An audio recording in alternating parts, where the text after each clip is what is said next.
اعوذ باللہ من الشیطان الرجیم بسم اللہ الرحمن الرحیم۔ ناظرین گرامی السلام علیکم، میں ہوں آپ کا میزبان محمد رئیس احمد اور آپ دیکھ رہے ہیں پروگرام روشنی سب کے لیے۔ اس پروگرام کے ساتھ ہم حاضر ہوتے ہیں پیر تا جمعرات پاکستان کے وقت کے مطابق رات 10 بجے سے کم و بیش رات 11 بجے تک آپ کا اور ہمارا ساتھ رہتا ہے۔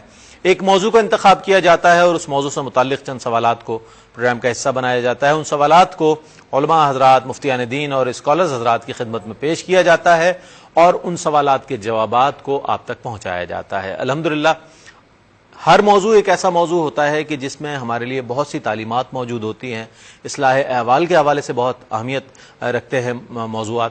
آج جو موضوع ہے ناظرین گرامی وہ ہے ذکر الہی۔ ہم یہ دیکھتے ہیں کہ ہر دور میں انسان سکون کی تلاش میں رہا ہے، ہر دور میں انسان اس بات کی تلاش میں رہا ہے کہ کوئی ایسا کام کر لیا جائے، کوئی ایسا عمل کر لیا جائے، کوئی ایسی مصروفیت اختیار کر لی جائے کہ جس سے دل کو سکون و اطمینان مل جائے۔ اور میڈیسنز استعمال کی گئی، بہت سے طریقے اختیار کیے گئے، لیکن اس کے باوجود سکون کا حاصل کرنا یا دل کو اطمینان کا حاصل ہو جانا ہے کہ یہ بہت مشکل بات رہی ہے ہر دور میں۔ لیکن قرآن کریم میں واضح الفاظ میں اللہ تعالیٰ نے ارشاد فرما دیا، الا بذکر اللہ تطمئن القلوب، بے شک اللہ کا ذکر دلوں کو اطمینان بخشتا ہے۔ تو اس حوالے سے آج ہم بات کریں گے ذکر الہی جو ہے، اس حوالے سے بات کریں گے ذکر کے معنی اور مفہوم کیا ہے اور ذکر کتنی چیزوں کے لیے قرآن کریم میں آیا ہے، اس حوالے سے انشاءاللہ بات کریں گے۔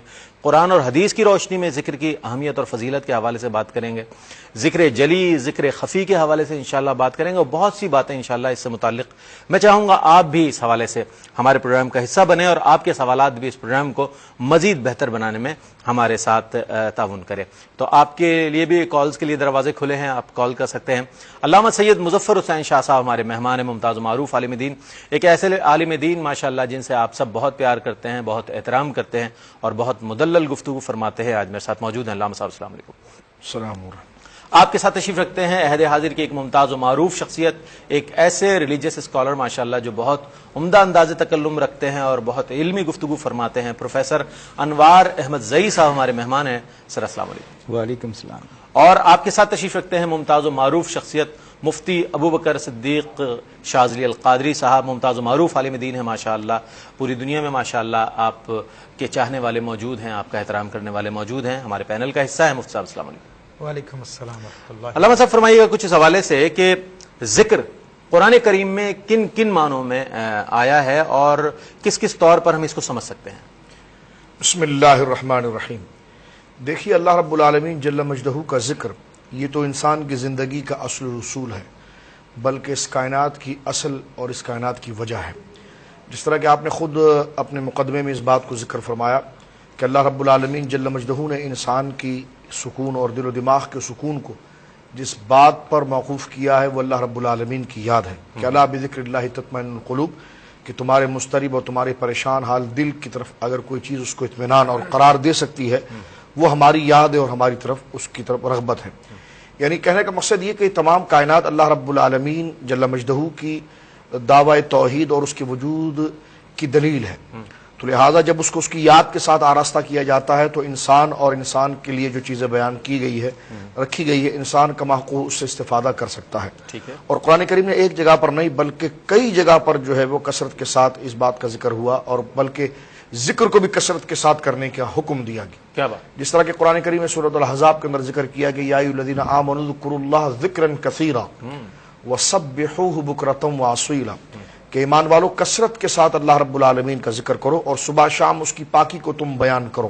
کیا بات؟ جس طرح کہ ہم سورہ بقرہ کے اندر دیکھتے ہیں اللہ رب العالمین نے اس بات کو اس طرح بھی ذکر فرمایا کہ فاذکرونی اذکرکم، تم مجھے یاد کرو میں تمہارا چرچا کروں گا، واشکروا لی ولا تکفرون، اور میری نعمتوں پر شکر بجا لاؤ اور اس کا کفران نہ کرو۔ احادیث کے اندر دیکھتے ہیں تو ذکر کے معنی اور کشادہ ہو کر ہمارے سامنے آتے ہیں۔ نبی کریم علیہ الصلوۃ والسلام نے ارشاد فرمایا، حدیث قدسی ہے کہ اللہ رب العالمین بندہ جس طرح اللہ رب العالمین کے لیے گمان رکھتا ہے اللہ رب العالمین اس کے گمان کے مطابق کرتا ہے۔ فرمایا جب بندہ اپنی ذات میں اللہ رب العالمین کو یاد کرتا ہے تو اللہ رب العالمین اسے اسی طرح یاد کرتا ہے۔ جب وہ کسی مجمع میں اللہ رب العالمین کو یاد کرتا ہے تو اللہ رب العالمین اس سے اعلیٰ مجمع میں اس کو یاد کرتا ہے۔ پھر حدیث پاک کے آگے کا حصہ آتا ہے کہ جب بندہ میرے قریب ہونے کی کوشش کرتا ہے تو میری رحمت، یعنی حدیث میں تو یہ کہ میں اس کے قریب آتا ہوں، تو معنی یہ ہے کہ میری رحمت اس کے قریب آتی ہے۔ کیا کہیں؟ وہ ایک بارش میرے قریب آتا ہے تو میں ایک ہاتھ اس کے قریب آتا ہوں، وہ چل کر میری طرف آتا ہے تو میری رحمت کی اس کی رحمت طرف تو بڑی وسیع ہے، دوڑتے ہوئے میرے قریب اس کے بندہ قریب آ ایک جاتا قدم اٹھائے اللہ جی تعالیٰ ہاں، اس کے لیے۔ تو کہنے کا مقصد یہ کہ اللہ رب العالمین جل مجدہ نے اس دنیا میں اگر ہمیں بھیجا ہے تو اپنی یاد کے لیے بھیجا ہے۔ وما خلقت الجن والانس الا لیعبدون ای معرفون، یعنی اللہ رب العالمین نے ہمیں اپنی عرفان اور اپنی معرفت اور پہچان کے لیے ہمیں بھیجا ہے، اور پہچان کا سب سے بڑا سبب ہے کہ جس کے لیے ہم آئے ہیں اس کو یاد رکھیں اور اس کی یاد سے اپنے دل و دماغ کو اور اپنے ظاہر و باطن کو منور و مستنیر رکھیں۔ کیا کہیں سر، کیا فرمائیں گے اس حوالے سے؟ اب ذکر کا لفظ آیا تو عام جو پڑھنے والا ہے وہ تو یہ سمجھے گا کہ میں زبان سے اللہ اللہ کرتا رہوں تو ذکر ہوتا رہے گا، اس کی اور کون کون سی صورتیں اور کیسی کیسی صورتیں، کچھ فرمائیے گا اس حوالے سے۔ بسم اللہ الرحمن الرحیم۔ اصل میں ذکر ایک ایسی اصطلاح ہے اور بہت ہی پھیلی ہوئی کیفیات والی اصطلاح، اس میں اللہ کا حمد کا انداز، اللہ کے لیے سجدہ ریزی، اللہ کو یاد کرنا، اللہ کے اسماء گرامی کا دہرایا جانا، اور سب سے بڑی بات یہ ہے کہ دل کو مصفہ کرنے کا ایک طریقہ ہے جس کو ذکر کہتے ہیں۔ کیا بات؟ ذکر اصل میں قرب کی دلیل ہے، اور یہاں میں ایک بات عرض کروں کہ ویسے تو یہ فرمایا گیا نا کہ زمین اور آسمان کی کوئی چیز ایسی نہیں ہے جو ذکر نہیں کر رہی ہو۔ بالکل۔ تو جب زمین و آسمان کی کوئی چیز ذکر نہیں کر رہی، گویا کہ مخلوق جتنی ہے وہ ذکر کر رہی ہے، تو پھر ہم تو اشرف المخلوقات ہیں، اور اس میں بھی پھر ہم الحمدللہ مسلمان ہیں جو احدیت پر ایمان اور یقین، تو احدیت بنیاد ہے کسی چیز کو ذکر کرنے کی۔ دوسری بات یہ ہے کہ یہ اللہ اور بندے کا تعلق حاکم اور محکوم ہی کا نہیں ہے، بلکہ محب اور محبوب کا بھی ہے، اور محب اور محبوب کے لیے محبت کا پہلا استعارہ یہ ہے کہ جتنا زیادہ محبوب کو یاد کیا جائے محبت اتنی راسخ ہوتی ہے، اور یہی سبب ہے کہ یہ کہا گیا کہ جتنا اللہ کو یاد کرو گے اللہ تمہیں یاد کرنے کا مطلب یہ ہے کہ وہ تو ہمیشہ یاد کرتا اور اسی کے ہم تو فعل سے ساری چیزیں کرتے ہیں، لیکن آپ کی حاجات کو پورا کرنے کے لیے یہ ایک تعلق ایسا ہے کہ جو آپ کو ہمیشہ تیار رکھتا ہے اس بات کے لیے کہ وہ عنایت کرنے والا ہے، دینے والا ہے۔ ایک بات اور جلدی سے عرض کر دوں کہ دیکھیے ذکر کا ایک مفہوم اپنے آپ کو بلند کرنا بھی ہے۔ بلند کہاں تک کریں گے آپ کیا بلند ہوں گے؟ بالکل، ہم زمینی ہیں، زمین ہی کے ہیں، زمین سے اور مٹی سے ہمارا رشتہ ہے، لیکن اپنی فکر کو، اپنے فہم کو، اپنی عبادت کو اور اپنے تعلق کو بلند کرنا ذکر ہے۔ آپ یہاں رہ کے آپ کے پاؤں یہاں ہوں گے، ذہن اوپر جائے گا۔ یہ کہا گیا ہے کہ دنیا میں اس طرح رہو کہ تم دنیا میں رہو اور تمہارے دل میں اللہ رہے۔ کیا کہنا ہے، کیا کہنا ہے؟ مفتی صاحب کیا فرمائیں گے اس حوالے سے؟ بہت خوبصورت دونوں ہمارے پاس جوابات آ گئے۔ اب یہ فرمائیے گا کہ ذکر کا جہاں لفظ آ جاتا ہے وہاں پر بہت سے معنی آ جاتے ہیں، اس کے کئی لغات میں اس کے مختلف معنی ہیں، دعا کے معنوں میں بھی آ جاتا ہے، اطاعت گزاری کے معنوں میں بھی آ جاتا ہے، اور یا ایھا الذین آمنوا میں کئی، اگر اس حوالے سے اگر ہم دیکھیں اے ایمان والوں کے ساتھ جو آیات ہے اس میں ذکر کے حوالے سے کئی احکامات آ جاتے ہیں۔ تو یہ فرمائیے گا آپ کہ ہم جب ذکر کرتے ہیں تو اس میں ایک ذکر جلی ہوتا ہے اور ایک ذکر خفی ہوتا ہے، تو ذکر لسانی اور ذکر قلبی، ان دونوں میں کیا فرق ہے؟ اور یہ دو گروہ باقاعدہ اس کو ڈکلیئر کیا ہے سورہ بقرہ نے، تو کچھ فرمائیے گا اس حوالے سے۔ بسم اللہ الرحمن الرحیم۔ ماشاءاللہ یہ جو ذکر کی گفتگو چل رہی ہے بہت خوبصورت گفتگو ہوئی، سے پہلے شاہ صاحب نے بہت اچھا کلام فرمایا اور پروفیسر صاحب نے بھی بہت پیاری گفتگو کی اور اس کے مفہوم کو بیان کیا۔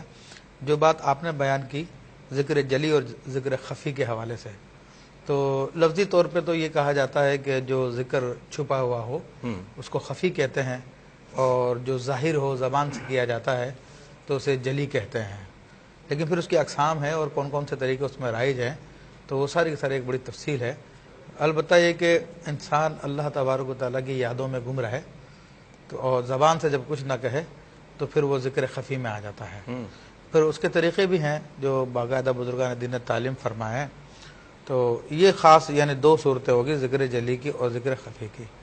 پھر دوسری بات آپ نے جو ذکر کی تھی وہ اسی حوالے سے کی تھی کہ مختلف اس کے معنی مفاہیم ملتے ہیں مختلف لغات میں، تو اس حوالے سے فرمائیے گا کتنے وسیع تر معنوں میں یہ لفظ ذکر جو ہے استعمال ہوا۔ پھر ذکر جو ہے اس کو ظاہری اعتبار سے بھی تقسیم کیا گیا کہ ایک ذکر لسانی ہوتا ہے کہ زبان سے انسان اللہ اللہ ذکر کرے، قلبی ہوتا ہے. ٹھیک ہے، اور ایک ذکر جنانی ہوتا ہے کہ انسان اپنے دل سے ذکر کرے اللہ کا، پھر ایک ذکر فعلی ہوتا ہے کہ اپنے افعال سے اللہ کا ذکر کرے. واہ واہ. تو بہرحال یہ ساری کی ساری صورتیں نبی کریم صلی اللہ علیہ وسلم کی سنت مبارکہ سے ظاہر ہیں، اور آپ علیہ الصلوۃ والسلام نے یہ سارے کے سارے ذکر اپنی امت کو تعلیم فرمائے ہیں. ذکر کا اصل مقصد تو بہرحال یاد الہی ہے، اور جب بندہ یاد الہی میں گم ہوتا ہے تو ہم سے کہا گیا ہے باقاعدہ سے کہ ابھی آیت طیبہ پڑھی، فاذکرونی اذکرکم، کہ میرا ذکر کرو میں تمہارا ذکر کروں، تم میری یاد کرو میں تمہاری یاد کروں گا. تو ذکر کا اصل مفہوم یہی ہے کہ انسان ذکر میں اتنا محو ہو جائے، اتنا گم ہو جائے کہ پھر اس کو مافیہ کا ہوش نہ رہے اپنے رب کی یاد میں، بلکہ یہاں تک اس کو کہا گیا ہے کہ ذاکر ذکر کرتے کرتے خود مذکور ہو جاتا ہے. کیا بات ہے. خود مذکور ہو جاتا ہے، اور مذکور کے بعد پھر اس کا درجہ خود ذکر کا ہو جاتا ہے، یعنی وہ خود سراپا ذکر ہو جاتا ہے. اس کے دوسرے لفظوں میں کیا کہ بندہ اپنے رب کی یاد میں اتنا مست ہو جائے، اتنا محو ہو جائے کہ اپنے آپ کو فراموش کر دے. جب اپنے آپ کو فراموش کر دے تو پھر وہ مقام بہت بلند ہو جاتا ہے، جس کے لیے کسی نے ان الحق کا نعرہ لگایا، کسی نے ان القادر کا نعرہ لگایا، اور کسی نے کچھ کہا، اور جس کو بابا بلے شاہ رحمۃ اللہ تعالی علیہ نے بڑے پیارے لفظوں میں کہا ہے کہ رانجھا رانجھا کرتے میں آپ ہی رانجھا ہوئی. تو جب بندہ اللہ اللہ کرتے کرتے جب اتنا گم ہو جاتا ہے تو پھر اپنے وجود کو فراموش کر دیتا ہے. واہ واہ واہ. تو پھر وہ کلمات صادر ہوتے ہیں کہ کسی نے کہا سبحانی معظم شانی، کسی نے مختلف الفاظ کہے ہیں. تو یہ اصل مقصود ہے.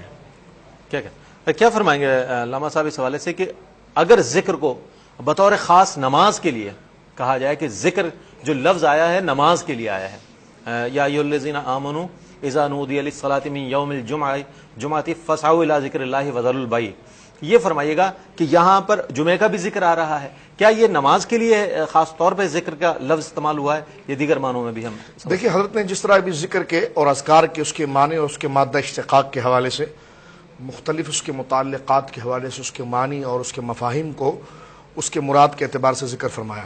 ذکر یقیناً نماز کو بھی کہا گیا. قبلہ مفتی صاحب قبلہ نے بھی جو ارشاد فرمایا کہ جس طرح کے ذکر ایک قولی ہے، قلبی ایک فعلی ہے، تو یہ تین ذکر کے اقسام ہوتی ہیں جو، اور اس کے بعد یہ تین ذکر اگر ایک بیک وقت اگر آپ دیکھیں کہ کہاں جمع ہوتے ہیں تو اس کی سب سے جامع صورت نماز ہے. کیا بات ہے.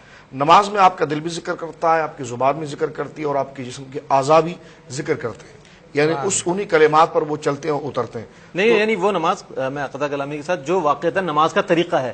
آج جو نماز پڑھی جا رہی ہے ذہن کہیں ہے، نگاہیں کہیں ہیں، اور جسم کہیں ایک منجمد کیفیت میں موجود ہے. تو اس نماز کی طرف اشارہ جو جس نماز کے لیے حکم ہوا ہے، میں چاہوں گا اس حوالے سے آج نماز بھی ہماری ایسی نہیں ہے کہ جسے ذکر کا نماز تو ذکر کی سب سے بڑی یعنی صورت ہے، جس طرح کہ میں نے عرض کیا کہ تینوں ذکر کی اقسام اس کے اندر جمع ہو جاتی ہے. پھر آپ نے ایک سوال اور بھی ذکر کیا تھا کہ زبان ذکر کر رہی دل ذکر نہیں کر رہا. اس پر میں نے ایک دفعہ علامہ اسماعیل حقیق کو دیکھا تو آپ علیہ الرحمٰن نے ایک تفسیر روح البیان کے اندر ایک واقعہ نقل کیا کہ ایک مرید نے اپنے شیخ سے اس بات کو ذکر کیا کہ میری زبان کثرت سے ذکر کرتی ہے اور میرا دل اس کے معنی، اس کے مفاہیم، اس کی حلاوت سے غافل رہتا ہے، تو مجھے بڑی کفت ہوتی ہے. تو انہوں نے اس کے درجے، اس کی سطح کے اعتبار سے اس کو کہا اس پر بھی خدا کا شکر کر.